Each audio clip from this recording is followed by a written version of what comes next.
But you have so many good stories of him, and it's interesting because there were moments. The public now, I mean, now he's like sort of an oddity living. He's like, what's that? I didn't have that much interaction with him. I mean, the biggest interaction I had with him was when he was doing the one he directed. Yeah, on Deadly Ground. Deadly Ground, and because he had to go to all the screenings and all. I think that was the one, and I wasn't in post yet when they did that.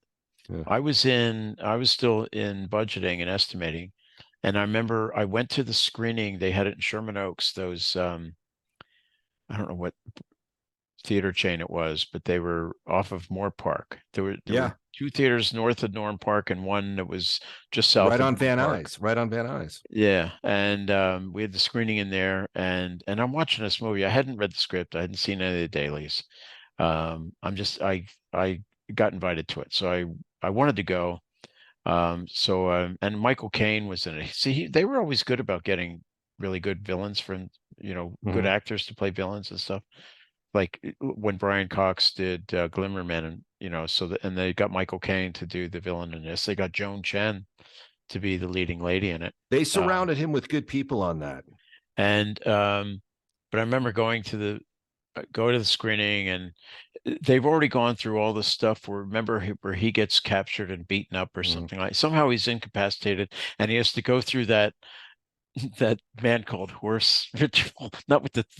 Yeah, we're dancing in the teepee to the marijuana smoke, I guess, or whatever, and he has to rejuvenate his body or some bullshit like that, So I'm watching this, and then there's like a dissolve, and he's getting his weapons together, and I think to myself, because I sort of know the rhythm. I've seen this before, because James Bond has the same sort of rhythm to it, So I was getting this. He's arming himself, and I'm going, okay, this is the best time to go to the bathroom. Right. Because all he's doing is getting his weapons together. And when I come back and sit down, at best, I'm just going to miss that somehow he's squeezing Aston Martin into this, that does all this incredible shit. And I'll be blown away by it, whether I know he's doing it or not. Okay. Right. So I'm going up the aisle. And he's at the end. He's sitting in the last row on the aisle, and I'm coming up the aisle, and he's looking at me like, "You're going to miss all the good stuff." And like I was leaving, And I don't know if he noticed me coming back and felt relief or what, but I went to the men's room. I came back. I sat down. I watched the rest of the movie, and it was ho hum, ho hum, ho hum. Later, Bill Draper worked with him on whatever the last movie was that he did there. And I remember Bill Draper, and for some reason, Seagal didn't like, Draper's one of his functions was to keep it on schedule and keep it on budget. Right. And so there must have been some religious reason, money that caused some sort of rift between them. But I remember, everybody was like, "Oh, Steven's going to be there, Bill. Steven's going to do this or that. Steven's going to do something to you." And Bill Draper completely erased all that tension and stuff when the movie's over.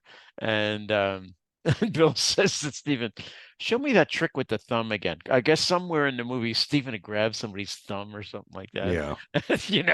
Show me that trick with the thumb again. And Seagal's like, "Yeah, I'll do that." And then it was ha ha ha ha ha, because Bill pulled his arm away and wouldn't let Steven have it. Yeah. That is a good way to get to him, or was a good way to get to him. Let him demonstrate some sort of, moment or move. Your road to redemption is paved with tombstones. No quarter, kill all masters. Go to noquarterkillallmasters.com. Rated R.